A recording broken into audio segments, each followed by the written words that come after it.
is what it isn't. Looking for a better way to get up out of bed instead of getting on the internet and checking a new hit. Get up, first shot, come start walking. A little bit of humble, a little bit of cautious, somewhere between like rocket.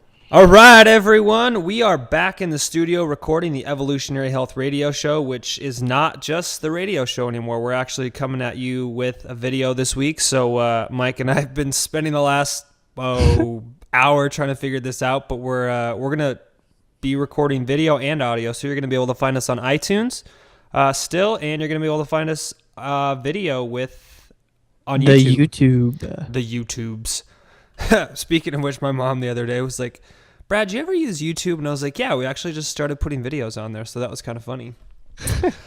All right, so we're coming at you with another question and answer episode, and we're going to dive into those a little bit later, but we have some administrative things and some business to take care of. So before we get into the recap, the catch-up, all those good things, and we talk about some questions, we are going to give a shout-out to our show sponsors, and you can actually get some visuals of what our show sponsors do. So our first show sponsor is 360 Athletics.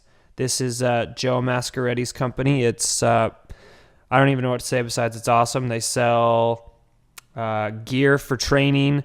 They are a storefront for Well Food Co., Pure Pharma, some of the best supplements and food products on the planet. So that takes us into our next show sponsor.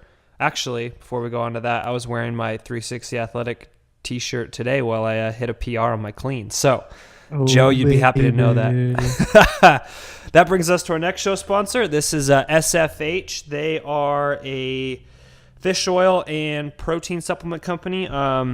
Great company. Can't say enough about them. They have a new product out. It is Fuel by SFH.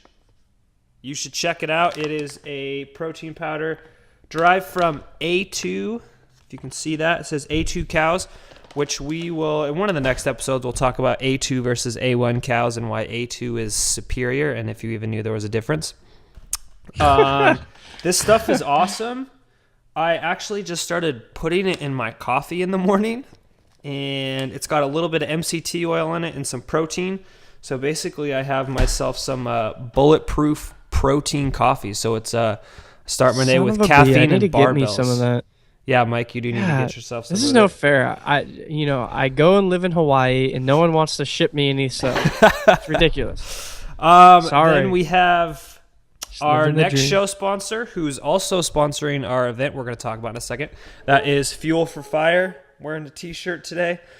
They're awesome. They sell these things called basically fuel packs. It's protein and fruit and sweet potato packed in a nice to-go container. Grab it with you, throw it in your gym bag. Awesome stuff. Then we have Well Food Co. They are awesome. They have a grass-fed whey protein line, which is really good. I would say it's almost comparable to SFH. SFH is a little bit different, but where they really make their mark is they make to-go like food snacks. Here's one example. Well Food Co. This is probably the most ridiculous thing on the planet, Mike. It is an MRE paleo snacks. So if you can see, it's just unsweetened coconut, pineapple, and I think there might be some almonds, and then there's beef jerky. This thing right here, it literally is an MRE. It's got 1,062 calories to go.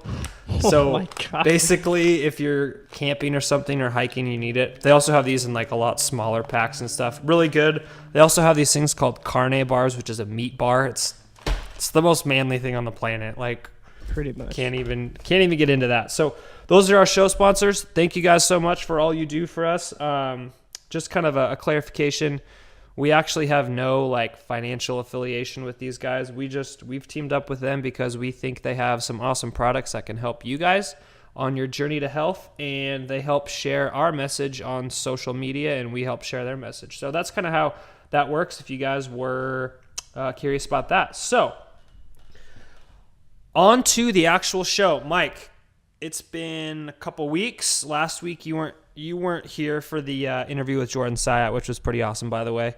Yeah, thanks. I still actually haven't listened to that. I'm sorry. Don't hate me. You should. We got to talk Louis Simmons and Eric Cressy and a bunch of cool stuff. Yeah, Jordan. Now you're talking. Jordan interned with Louis Simmons, so you'll have to. Yeah, you'll have to get in on it. Son of a Yeah, bee. Mike. I wish I missed. Mike's Sorry. got some big news. What's new with you? Hit us up. Well, living life right now. Just trying to. You know what? I think I'm gonna keep it a secret right now. I'm going to, probably. I want to get all The nuts and bolts and the T's crossed and I's dotted and all that kind of stuff. Nuts and bolts and. But yeah, pretty excited. My wrist is feeling better. I don't know if we even announced that on the show. I hurt my wrist before the American Open. Tore a little bit of a ligament in there, so it's feeling much better. Been doing well. Tweaked my back the other day, but getting that fixed up, no big deal. Legs feel strong. Just working, teaching, coaching, all that good stuff, and I'm just a lot of stuff going on, Brad. But so you're gonna pull a Greg Everett and say you have a lot in the pipeline, but not tell us what it is. There's a lot in the pipeline. Yes, I'm sorry. I just, I don't want to be that guy that announces something and then never follows through with it. You know what I mean? Under promise, over deliver. Yeah, Brad. Yeah, you will be the first to know, and then our audience will be the second. All right, I like it. Anything else you want to share with the audience before we dive into this sucker? Well, I mean, I'm supposed to have a meet coming up in 4. Oh, sorry, man. I just looked outside and the sunset is gorgeous. Sorry, paradise. Got it. Meet in 18 days. So hopefully I'm supposed to qualify. Well, this is a qualifier for me, if you will, for nationals, since I didn't get to compete at American Open and put up a total. So hopefully back, joints, and everything else is feeling okay. So we'll see. That's pretty much what's going on right now. Just bouncing around, bippity bopping, getting life moving. Let's see. Any updates on my front? Basically, I'm in. Not that anybody cares. I'm in full-on dissertation mode. So trying to get all my research done, trying to graduate, trying to get a job, all those things. Yeah, that's about it. The only thing is this summer, wherever I'm at, I will be starting a garage gym for myself. Oh, baby. And then wherever I'm at, what I'm going to do is have a for free, anybody can stop by and work out with me whenever they want. So keep posted for that. Wherever my location is, we'll be running that. So I heard Brad's moving to Hawaii and going in on a business with me. I don't know. I might be. You never know what's happening. So I'm definitely going to be out there for a couple weeks at least at some point this year. So it's going to be awesome. Buddy. All right, on to the show. We ready for this? I hope so. I'm excited. I've got some cool questions from audience members, and we're going to do it. All right, so question 1. This is from one of our listeners named Danny. It says, here's something I've been struggling with for several months, and I'd like you guys to have a grand discussion on this. Well, have a grand discussion we shall. I've had 3 knee surgeries on the same knee and many ankle sprains in my younger years. Stack this on top of never having a coach to instill in me the huge importance of stretching and mobility, and you end up with an athlete at heart who has potential, who has a huge potential for injury in CrossFit programming / environment, depending on the quality of the coaches. How do you juggle intensity, training load, the different lifts, especially when you can't get into proper positioning, mobility, stretching, and not getting hurt? I think it's a continuum, but I'm having a hard time understanding where I should be at considering my injury history and my strong desire to improve. I need to find a balance. What would it look like for different athlete profiles, especially the injured and inflexible sorts? So let's talk high load intensity with improper movement patterns versus flexibility, mobility, proper movement patterns with low weights. How low, frequency, duration, etc. Whoa. Okay, so basically let's just let's simplify this a little bit. So here's an athlete who, it was a female. She had 3 knee surgeries and ankle sprains on the same side. She's never had a really good coach who in still stretching her mobility. And she wants to be an athlete. She's in her 20s. She wants to kind of get into, CrossFit type stuff, heavy lifting, specifically the Olympic lifts. So she wants to figure out where she should be on the continuum of high load and intensity before she develops proper movement patterns versus flexibility, mobility, and proper movement patterns with low weights. Mike, I'm going to let you take this one away first, and then Good, if there's anything left, I'll mop it up, but there probably won't be. Okay, well, first of all, let me just say sounds very much like my life. I started out, I don't know, it was like 8th or ninth grade.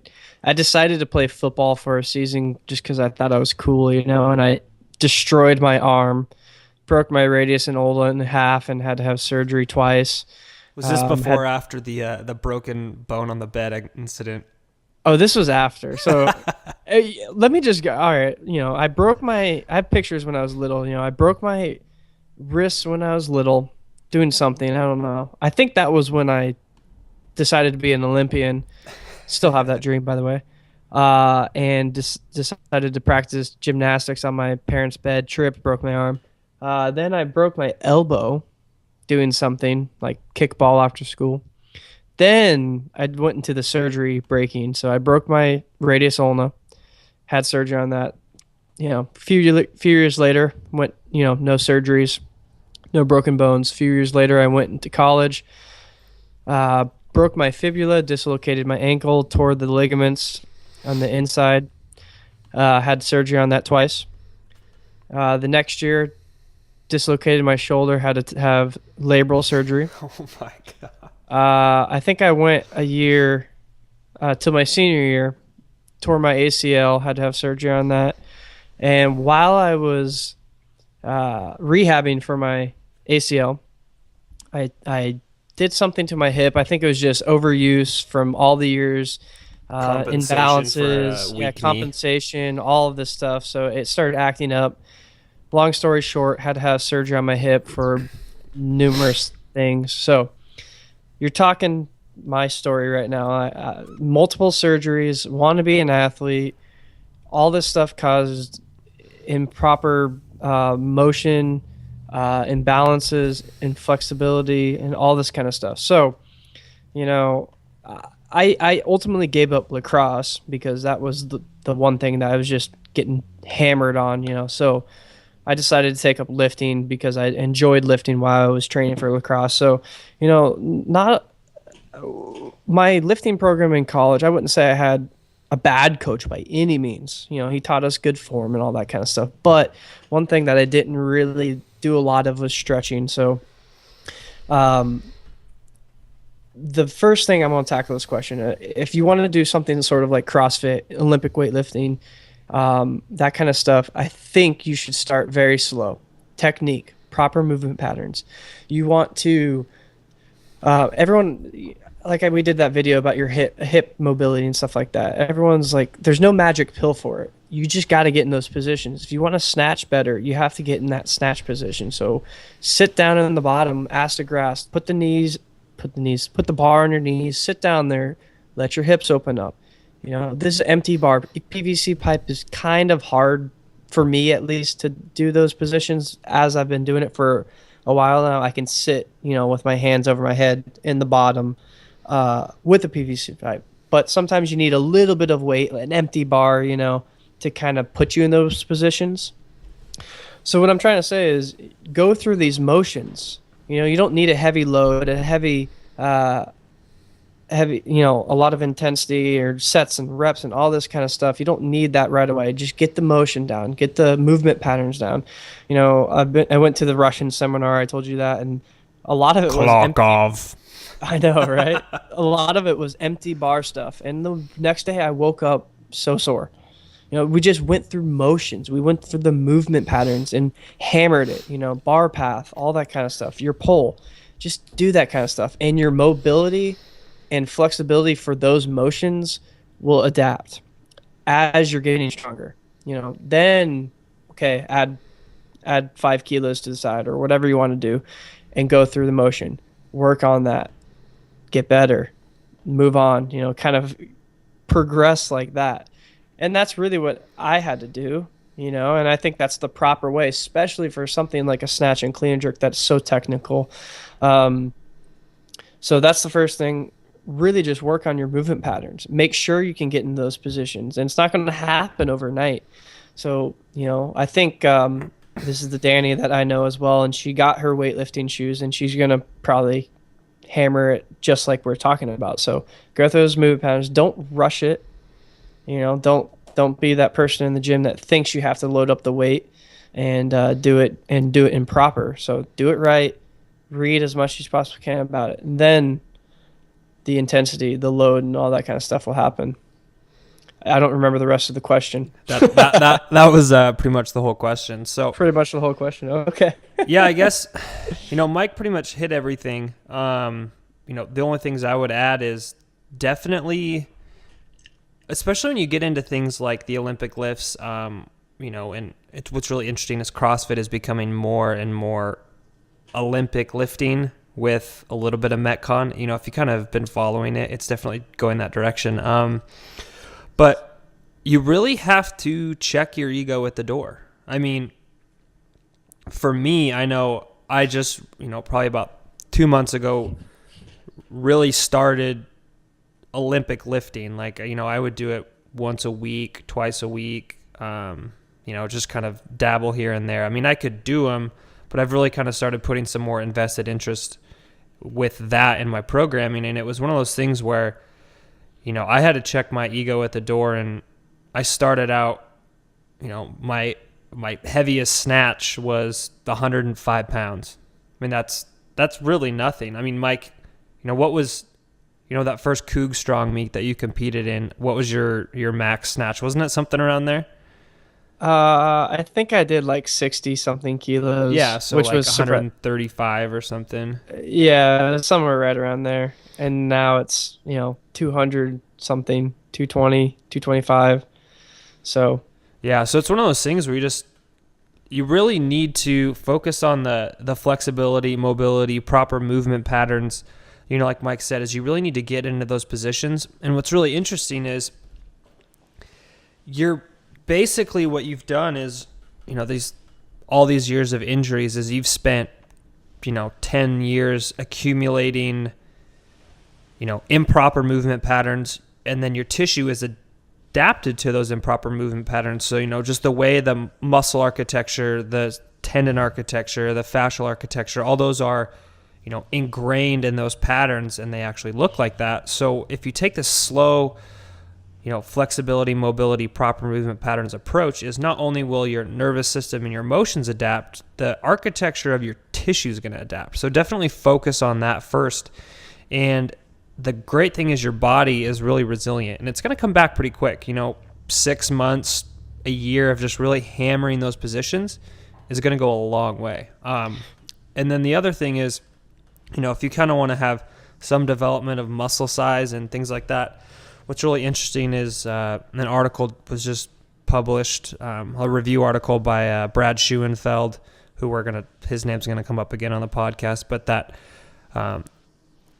end ranges of motion actually produce more muscle hypertrophy than, middle ranges of motion due to, it gets really technical, but basically at the greater lengths of sarcomere length, you have more tissue damage and then you have more repair. So that you will actually experience some hypertrophy at those really end ranges of motion, even under light load. So don't think that, working on this flexibility, mobility, proper movement patterns isn't going to have any improvement in muscle strength, because it will. Any other thoughts, Mike?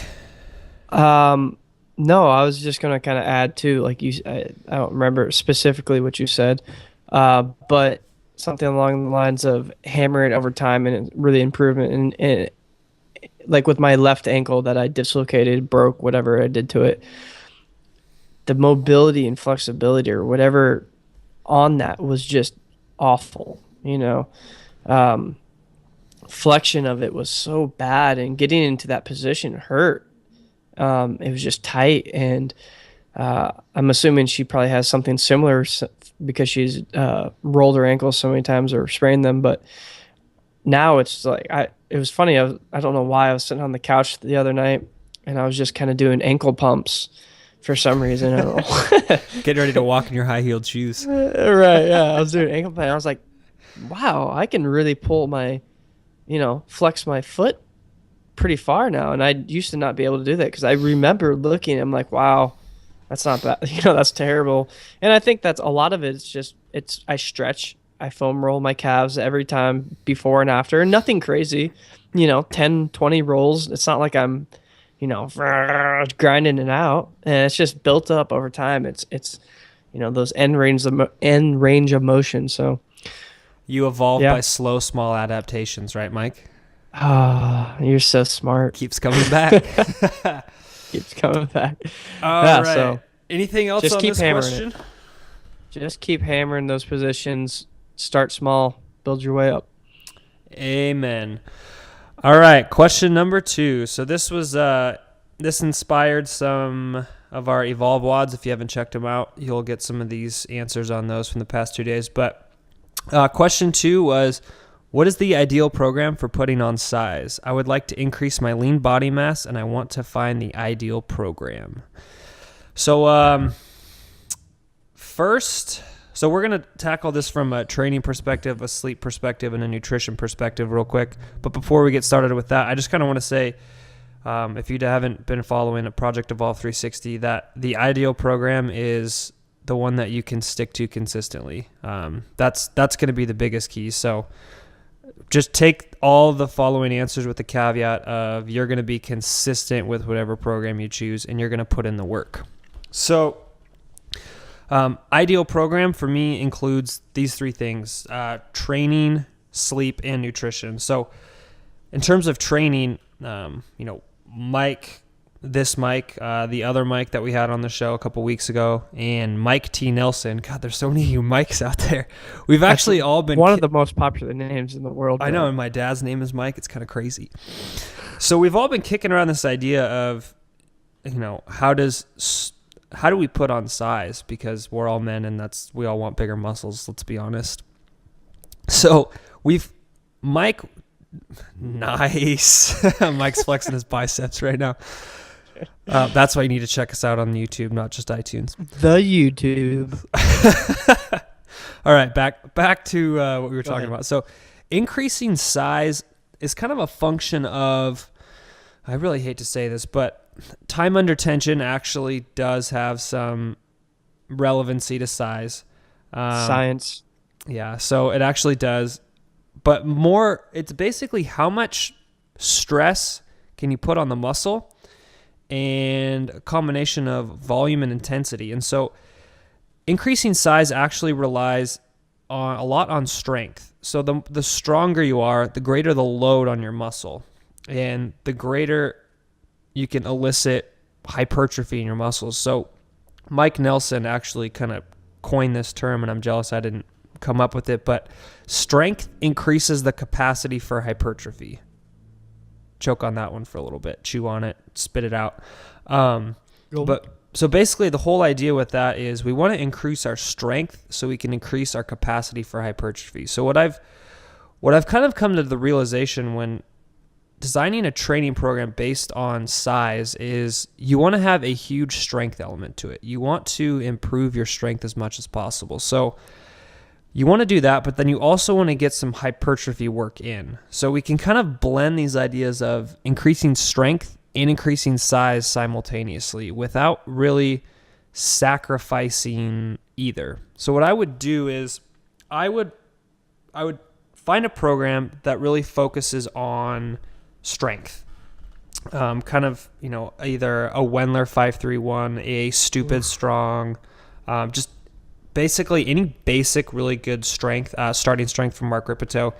Basically anything that has a really good strength foundation, and take those key principles of, take the big lifts, the squat, the dead, the press, and use those low rep ranges, heavy weight, increase the strength for, the biggest part of your program, and then build in accessory work in the hypertrophy ranges.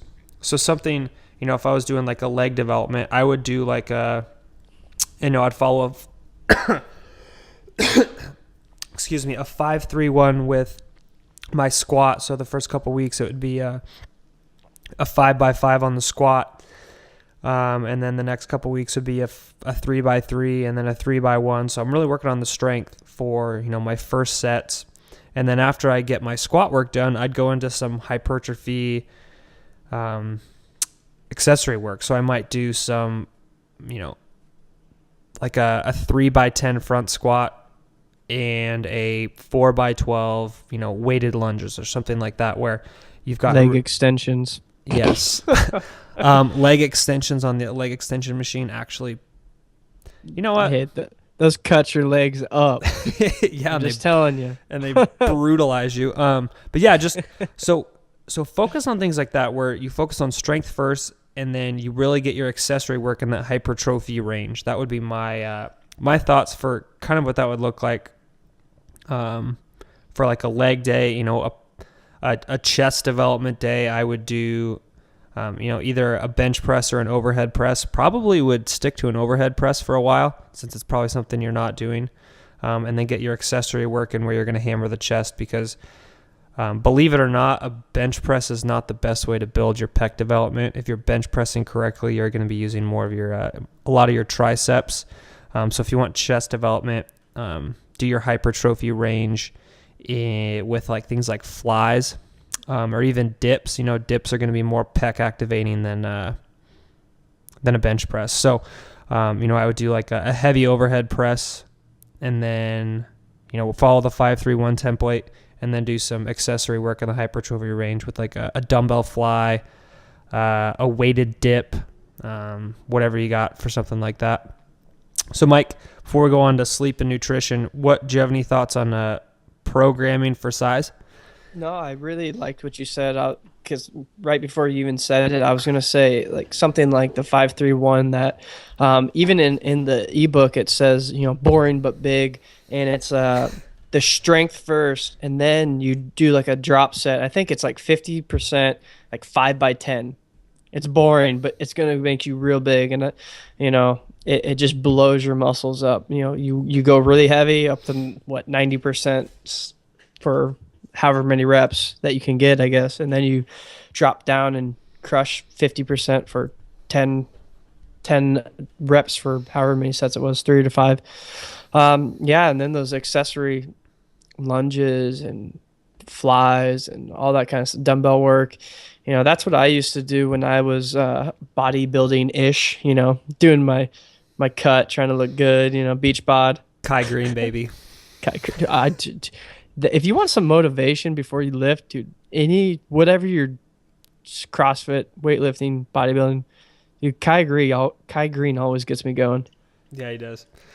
All right. But yeah, I used to do that. That was my plan, and it worked. I got big for me at least. So I love how you threw the drop set in. Yeah. So if that's another really good way to put on size. Incorporate drop sets, just because it gets a lot of volume in, which volume is one of the key predictors of size. So just please don't do drop sets with the squat bar and the squat rack of dumbbell curls. We will unsubscribe you from the show if you do. I'm not joking. Fact. Okay, so now the next most important thing to me is going to be actually your sleep. So, you would think nutrition would be the next one, knowing me, but I'm actually going to go with sleep.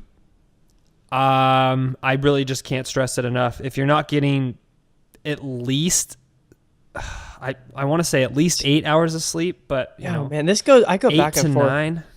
I know. I hear, to be honest with you, like daily, I'll hear like, oh, you gotta get your 7 hours, gotta get your 8 hours for recovery, for like lifting or anything like that. 9 to 10, like, oh, Jesus, like, I don't know. It's like, but regardless, sleep is important. I know, and what I tell people is guard your sleep to the point where it's the most important thing. Like, you schedule out your day at work, you schedule out your workouts, you schedule out your meals. Throw all of that away. Schedule your sleep first. I think, did you do a Evolve WOD on this? On sleep, maybe? No. Not yet. You did it on the glasses. Oh yeah, the rose-colored glasses. The rose-colored glasses. And no, that was my point though. Is when you go in bed, that doesn't mean that's how that's not when you start your sleep timer. Mm-hmm. You know, it's how long you actually slept. So if you go into bed and you're on your computer or on your phone or watching TV, that doesn't count. You got to be going to sleep. Yeah. Yes, you're resting your legs or body or whatever it may be, but you're still going. Your mind's active. Yeah, so make sure you get your sleep. And, one of the things that I actually just bought myself one of these things, if you can see it.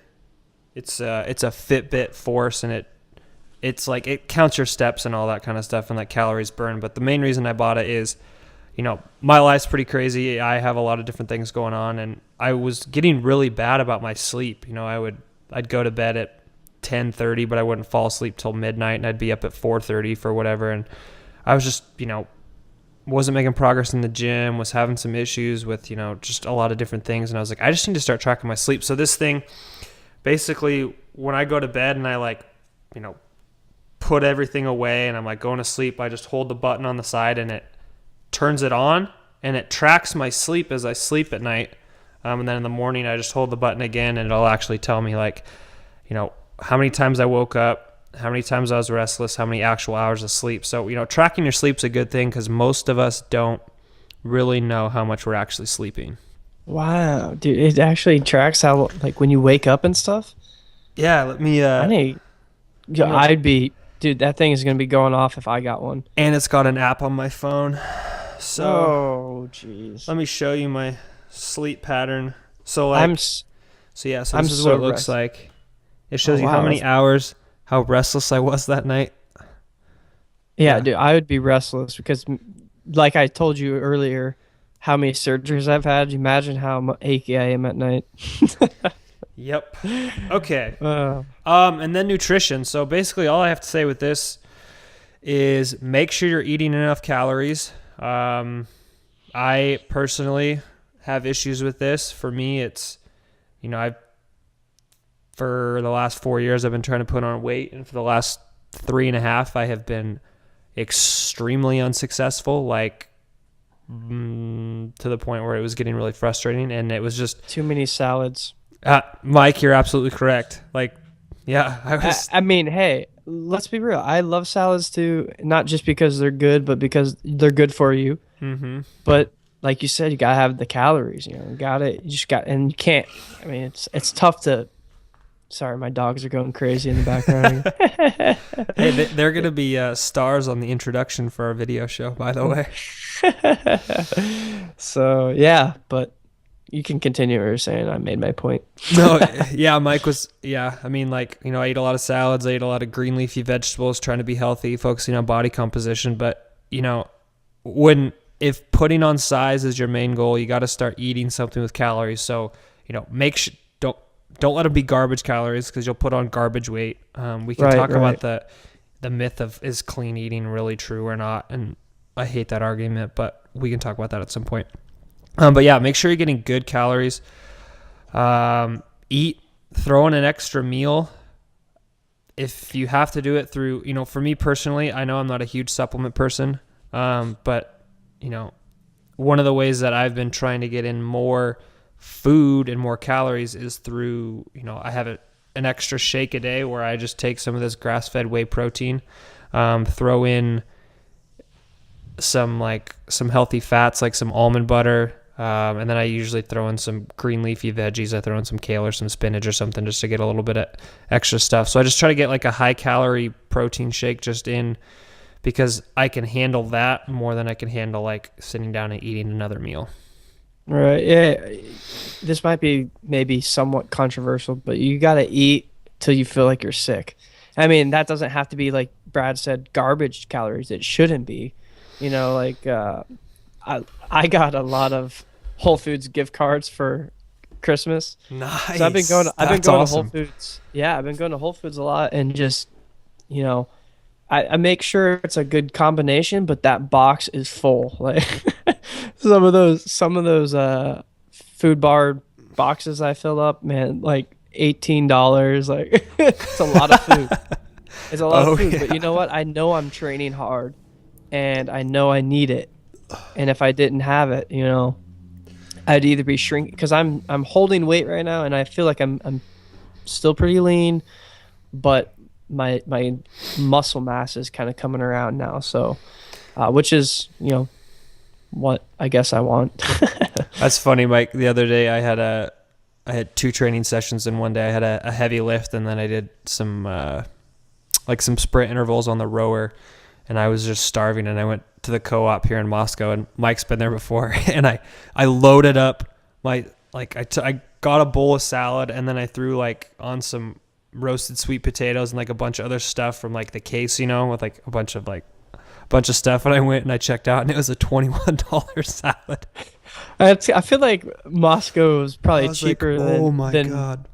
Yeah, I feel like it's probably cheaper than here, so that's pretty hard to do. The lady It's looked just at me like I was crazy. yeah, but no, seriously, you just gotta eat.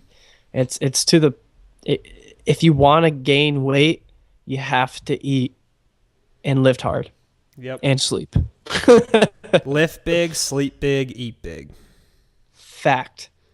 All right, you ready Science. for question number 3? It's kind of along the same lines, so we can talk about being anabolic still. All right, question number 3 is, what's the deal with the recent paper debunking nutrient timing? Is eating post-workout now a bad idea? What are the implications of this paper? So the paper in question, it's called, actually, I'm going to pull up the actual paper so I can read the title and not totally butcher it. It's called Nutrient Timing Revisited. Is there a post-exercise anabolic window? And this was by Alan Aragon, that's a very famous name in the fitness world. And then Brad Schoenfeld, who actually just finished his PhD, so I'll just give him a shout out. He just defended his dissertation, so congratulations, Dr. Schoenfeld. So basically what they did is, and we talked about this on the Evolve Wood that's going to be launching as soon as I wrap up this podcast, but they looked at but almost all of the research looking at the anabolic window of, we all hear you have to eat within 60 minutes of your workout to, optimize muscle growth and recovery.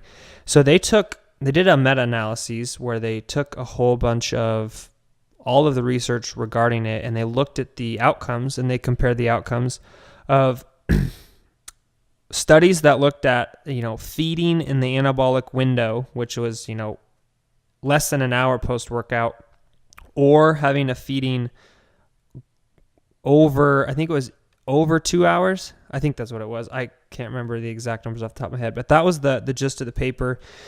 And what they found was that there was no difference in eating within this quote-unquote anabolic window or after the anabolic window.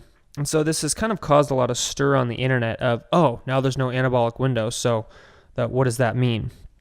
Well, I think we have to be careful when we read studies like this, and as Mike can attest to, that there's a lot of nuances in these things, and we can't really make a lot of these bold claims. So basically, Alan and Brad found that the anabolic window that we've called it doesn't really exist in the fact that it's not that short hour to 2 hour window. It's actually a lot longer. So what I took from this is that it's kind of a freeing notion. And I know Jordan and I talked about this a little bit on the last podcast, but basically what this means is that whenever we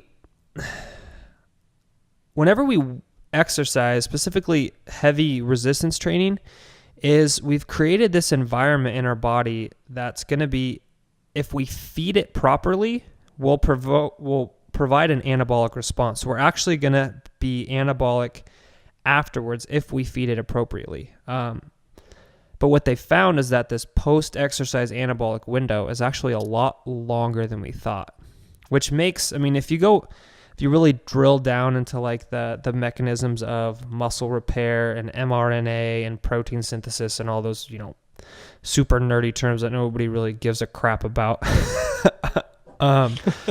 But that it's, that's actually 24, 48 hours. So basically, if you can eat anytime after you exercise within a decent time frame, if you work out at 2 p.m. and you eat at 7 or 8 at night, you're probably going to be okay.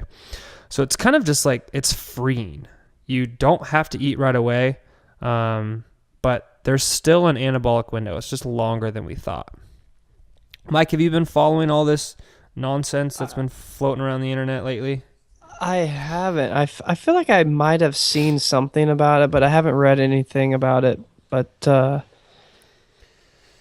sense, to be honest with you, because I still, a lot of times, like, especially, in college and grad school, and you work out and you may not have time right after you work out to eat, and you're not like losing anything, at least, you maintain or possibly gained a little muscle. So that's interesting. But, I always like that window. I want that window right after. Got to get that protein shake in.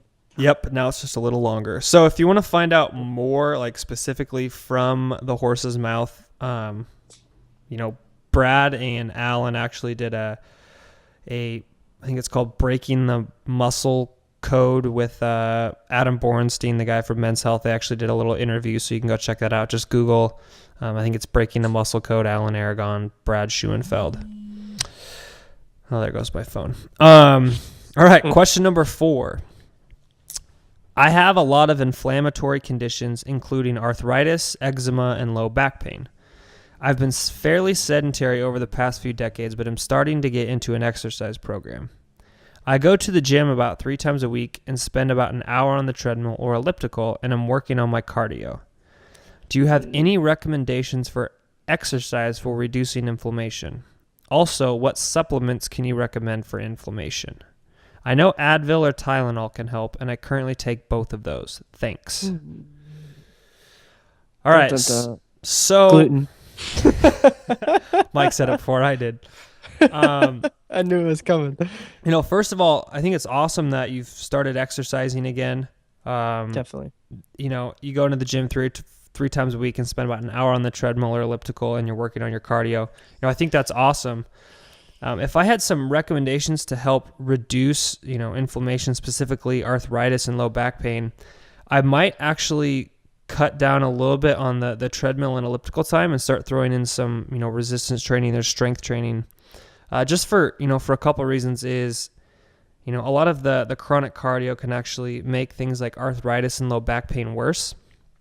Yeah, definitely. We can, without getting too technical, just it can actually exacerbate some of those conditions. And, doing things like resistance training actually will help with, some of the arthritis. It'll definitely help with the low back pain because, most people's low back pain comes from being deconditioned, and it comes from, lack of strength in your stabilizing muscles, kind of your deep stabilizing muscles and your peripheral stabilizing muscles, and poor posture.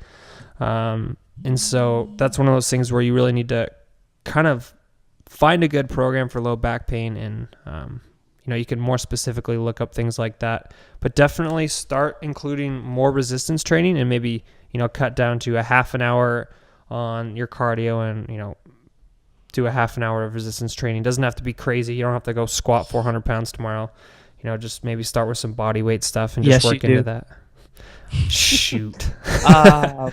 Side note, I don't remember the exact statistics. Brad, did you read, there's been some recent articles I've seen put out by Elite FTS and T Nation, probably. There's 2 different ones that talking about long slow duration versus interval training, and how long slow duration actually isn't better for weight loss and all that kind of stuff in cardio, and actually interval training is better, which I've always liked and agreed with in general. But I think this question, you could probably do that very similar thing with kind of like a CrossFit, I guess you could say, with little dumbbells and some machines. You could do like a circuit through some machines and all that kind of stuff, and that's going to help with, 1, your resistance training, 2, you're still going to get some cardio out of it. If you're 30 seconds on this machine, move to the next machine, 30 seconds, that kind of stuff. Would you agree? 100%. Okay. That's all I have to say about that question. Okay. No long-winded answer for me on that, just besides I agree. And then another thing I might add, like at least for me, going an hour on a treadmill and or running in general and or standing upright, uh, standing upright, it that kills my low back in general. So maybe throw in some bike, recumbent bike, maybe. I don't know. I mean, if you're going long, slow duration, you can get a good workout on bike. The rowing machine, ergometer. I don't know. There's a lot of option. I don't know what your gym has, but Which, if we have any um, really wealthy listeners out there and they want to ship me a Concept 2 rower, I would be so happy. So just to let everybody yeah, know, I'm going to throw that out there. Brad, that's on his wish list. Wish list. So Yep. that would be my. I mean, nothing. I mean, I don't know. Yeah, I think our answer is pretty good. So that's But what I would say for exercise. Yeah. for exercise, definitely, yeah. So, What do you think about the medications? This is a hot topic right here, I think. yeah, so let's talk about the medications and we'll go supplements and diet. So, Yep. taking Advil or Tylenol to reduce inflammatory conditions. I have some thoughts on that. I think chronic use of Advil or Tylenol is very detrimental. People don't really understand the load that those drugs put on your liver. Second, the metabolic processes those are involved in are actually in fairly important pathways that I wouldn't take a lot of chronically. And then also, what you're kind of doing is you're creating this habit of, instead of realizing, okay, I have an inflammatory condition and I need to fix the source of it, I'm just masking the cause with drugs. So I think it's one of those things where, maybe start ratcheting down your Advil or Tylenol use as you start to fix these other things. So I would definitely start to, ratchet it down to where it's comfortable. I'm not going to say take away your Tylenol and your Advil tomorrow and don't ever use it again, but just start to ratchet it down as we start to make some of these other changes. I agree with that. So then supplements, before we get to supplements, let's talk about diet. So we know that there's a lot of things that you can eat that can exacerbate inflammatory conditions or even cause inflammatory conditions. And, without going too far down the rabbit hole, a lot of these things are either food allergies or just things that are inflammatory in general. So we know that for most people, we kind of look at the standard bell curve, but for most people, that gluten is inflammatory, in nature for a lot of people. And if you're having inflammatory conditions, it's one of those things where just pull it out of your diet for 30, 60 days. You can survive without it for 30 or 60 days and just see if it helps. If you don't notice any help, if you don't notice any benefit, maybe you're one of the few percent that doesn't have any issues with it. That's fine by me. But just take it out, give it a shot. Try to reduce your vegetable oil intake. If you're eating kind of the standard Western diet, we know that's a lot of the vegetable oils are rich in omega-6 fatty acids, specifically arachidonic acid, which goes through it's an eicosanoid. It goes through it gets converted into a metabolite that's more pro-inflammatory. Some of the It causes prostaglandins, inflammation. yeah, prostaglandins and leukotrienes and things like that cause inflammation. So try to reduce your vegetable oil intake. Taking a small dose of fish oil may be helpful, especially with the eczema. 3 to 5 grams a day would probably be fine. Try to take something rich in DHA if you can. That's where SFH comes in handy. Our show sponsors, they actually have a really good fish oil. I just ordered a year's supply, so. Whoa. And actually from my sister. Oh, wow, nice. So, very nice of you. yes. Let's see what else. Does I forget the actual question, but was she saying she's got inflammation in her joints with like arthritis, or what She's was just kind it? of got like systemic. So she's got arthritis, she's got eczema, and then she's also got low back pain that she thinks probably has some inflammatory source. Right. Okay, cool. So, yeah, so those would be my blanket recommendations. I'm definitely right there with Brad, and I have I had some inflammation problems every once in a while with, my joint problems and all that kind of stuff. And I know, uh, I'll be honest with you, I'm from Texas. I love my Tex-Mex. And every once in a while, I just want a burrito, and I know right when I have it, I'm gonna pay for it. That tortilla screws me up. One, it's probably disgustingly processed, and two, it's got gluten in it. And I wake up and just my joints hurt. And I've been going on here. I told Brad the other day I've been going for a couple months now, super clean, none of that. I've fallen in Brad's footsteps, and no gluten for me ever. And I always believed in it, but it was hard for me to stick to it. I'm human. We're all human, right? Let's be real. This is the struggle, real life struggles.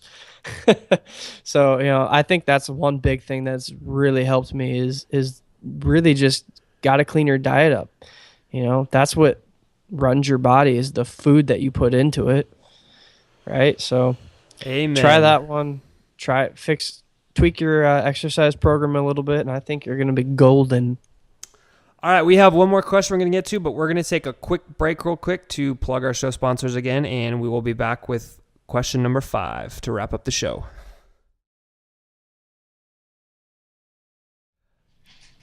All right, and we are back from our commercial break.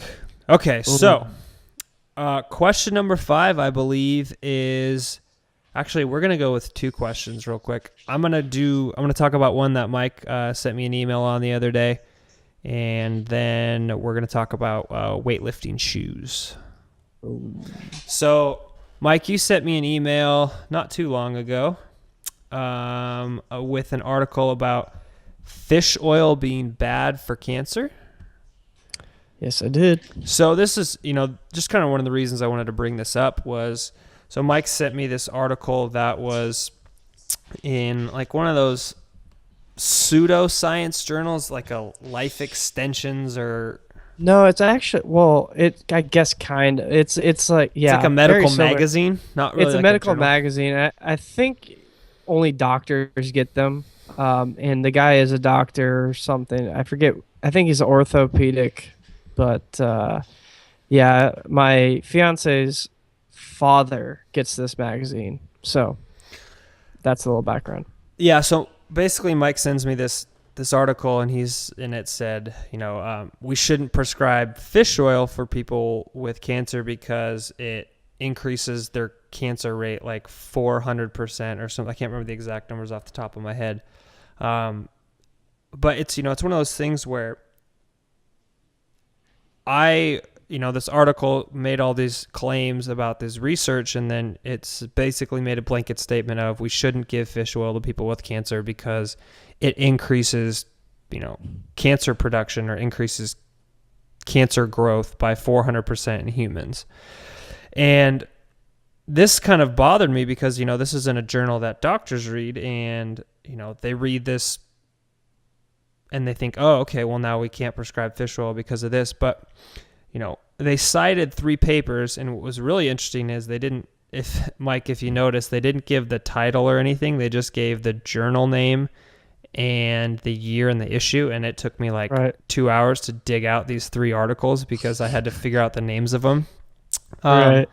And so I went through all the papers and looked into them, and I'm just going to give you a brief synopsis of what the research actually says when you go in and look at the actual primary research. So here was the title of the first one, and this was part of they basically made the claim in this article that ingesting fish oil increases the susceptibility of, cell damage and then cancer growth in people. And the title of the paper was Incorporation of Marine Lipids into Mitochondrial Membranes Increases Susceptibility to Damage by Calcium in Reactive Oxygen Species. So basically, the whole idea of this paper was that if you ingest a lot of fish oil, which is it's a polyunsaturated fatty acid, which is more easily damaged, that it's going to be incorporated into the mitochondrial membranes, and then it's going to be damaged, and you're going to end up with, mutations and cancer. So this study was done in healthy rats, and they gave a diet of 20% in fish oil. So if 20% of your diet is fish oil, first of all, that's way too high of a ratio. And That's a lot of fish oil. That's like, I can't even, that's like a couple 100 grams of fish oil a day. And rats have not evolved to consume or process fish. So rats don't eat fish, humans do. So first of all, it's way too high of a dose. This is a super physiological dose. And then, rats have different metabolisms than humans. So what was really interesting is if, even if their findings were accurate, that they did find that high doses of fish oil increase susceptibility to damage and then, subsequent, cancer or mutations or things like that, compared to beef tallow. So they basically compared a polyunsaturated fatty acid to a saturated fatty acid. So now this actually really makes sense, and it may actually provide evidence to support eating saturated fat. So like we said, fish oils are polyunsaturated fatty acids, and they're chemically fragile. So when we have, high doses of them, like in this fish oil, they get incorporated into the organelle membranes, and then this causes an increase in damage. So this is why you shouldn't eat vegetable oil or corn oil, because those are also polyunsaturated fatty acids. And unlike fish oil, which we don't get 20% of in our diet, it's very easy for us to get 20 to 40% of our daily intake in vegetable oil. I mean, that's kind of the standard American diet.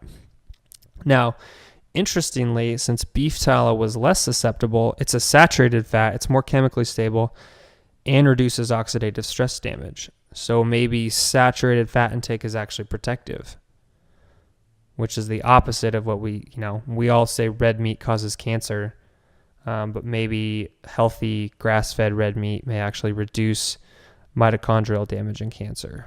So, after reading this, the conclusions that I drew were: don't ingest obscene amounts of fish oil, don't ingest obscene amounts of polyunsaturated fatty acids from vegetable oils, and maybe eat a little bit more saturated fat. So that's really the claims that they can make from this study. So it's one of those things where don't always take things at face value. There's usually some truth to it, but the journalists like to kind of extrapolate on things and make a bigger scare than it really is.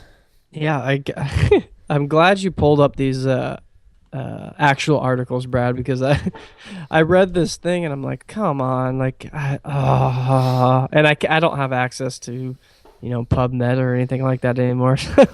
I knew Brad did, so he pulled it all up, and sure enough, he can help me out here. So I was a little nervous, but sure enough, there's always something. Gotta tweak it. And you know what I like about it, Brad, though? You read it and you pulled something positive out of it.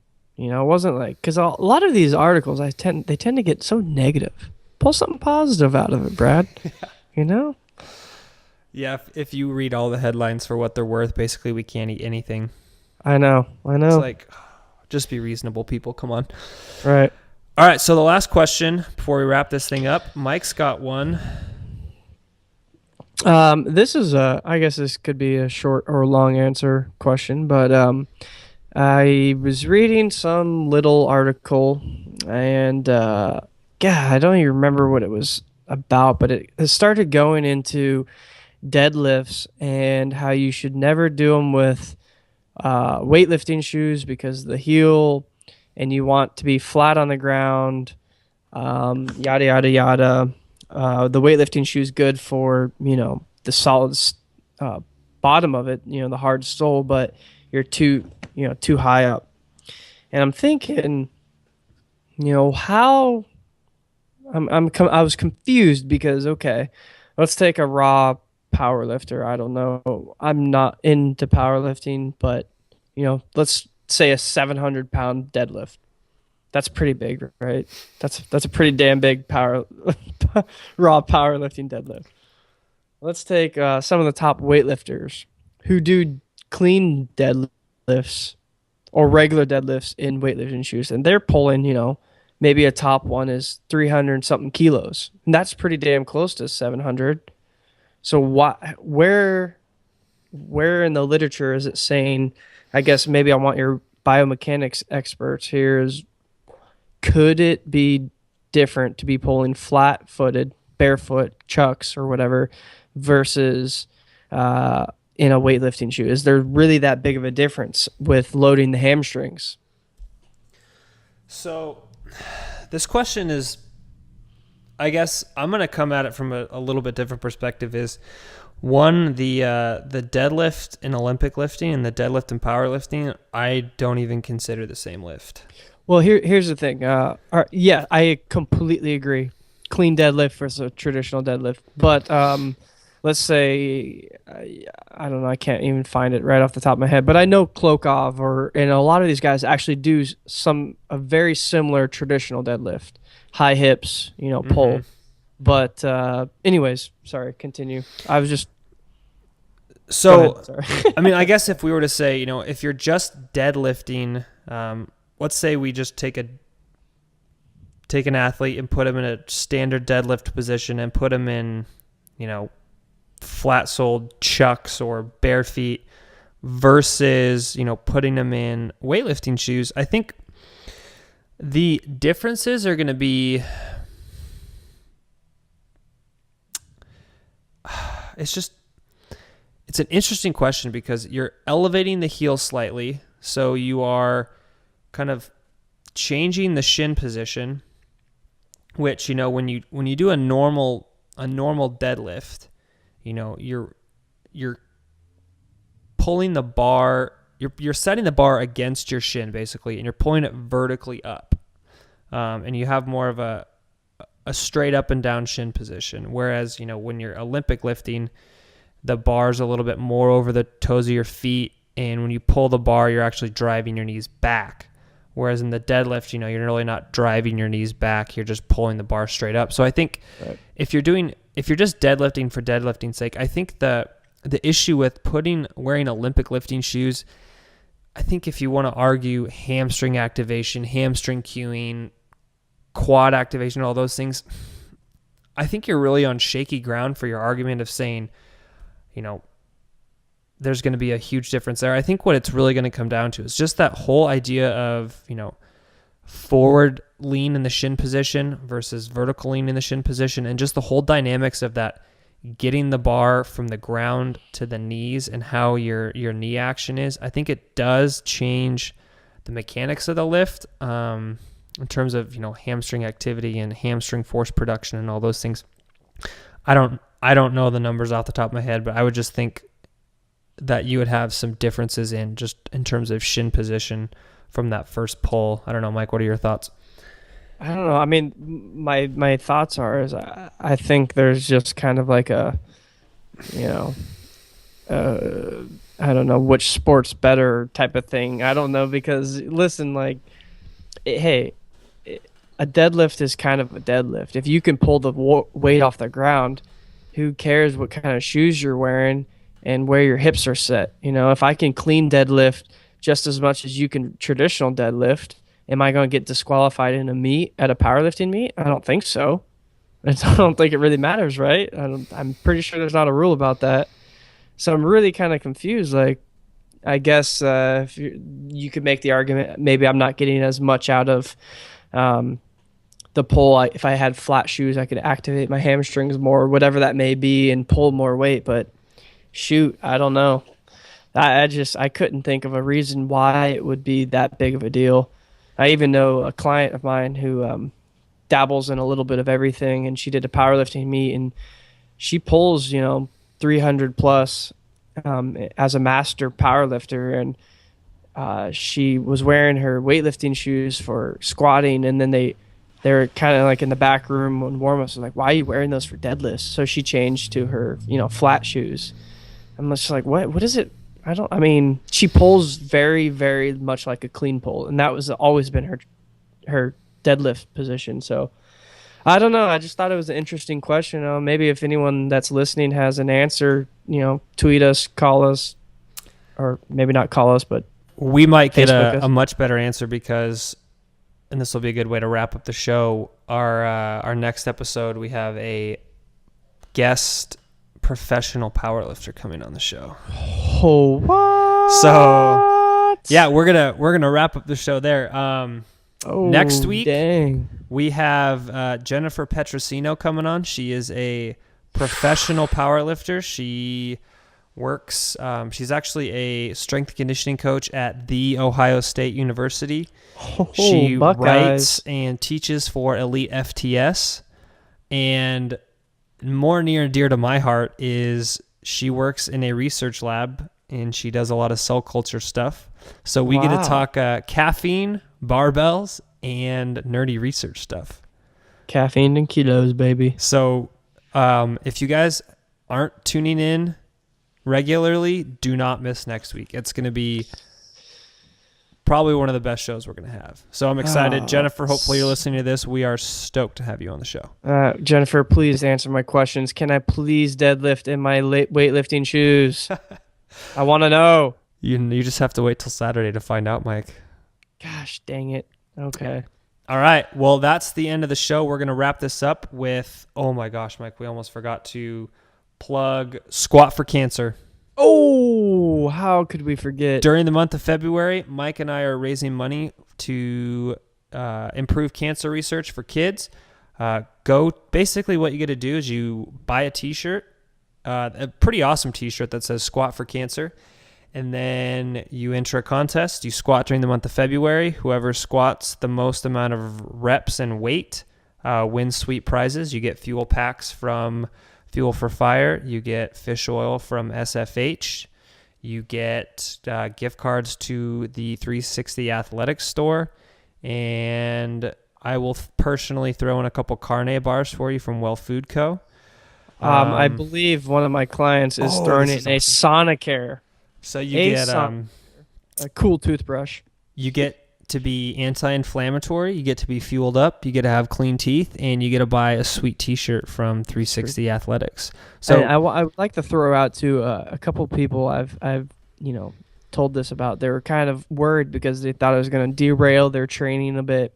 It's not a one-day thing. This is through the month of February, so like me and Brad, we're not going to just like squat all the time for one day. I'm not, I'm going to take my training, add up the squats I'm doing already within my training, and that goes towards my total. It's not like I'm doing extra squats for this. So it's just a fun thing. We're trying to raise money for this cancer research, and if you have a serious training that you're in for powerlifting or weightlifting or CrossFit, I'm sure you're already doing a ton of squats. So just take those squats and send them in to us. Yeah, and the nice thing is we give points for bodyweight squats. So if you want to just work on technique at night, just go home and bang out 15, 20, 30, 40 just bodyweight squats working on technique. Those points add. Doesn't really do much to your training. But yeah, so anyway, you're going to be able to find this episode on YouTube through our our Evolutionary Health channel. If you guys get a chance, go to iTunes, leave us feedback, try to help us climb the charts. We a couple weeks ago we hit 1,000 downloads for one of our episodes, which we can't thank you guys enough for your support. It was awesome. Just try to leave us feedback on iTunes. That helps us spread the word to other people. Send in your questions via Facebook, Evolutionary Health, Twitter. My Twitter handle is @EvolvedHealth. The website, evolutionary-health.com. Check out Project Evolve 360 and Squat for Cancer. And you are going to be able to watch this video, which will be interesting. Mike, you got anything else to add before we get out of here? The YouTube. No. You can check me out on Facebook. My name, Mike Vaccaro. That's a V as in Victor, ACC. Instagram, I think I'm MVACCA 21. Try both. I don't know. Anyways, check us out. Leave us comments, feedback, all of the above. Evolutionary Health. Signing out. We're out of here. Adios, everybody. Thanks for tuning in. We'll catch you next week.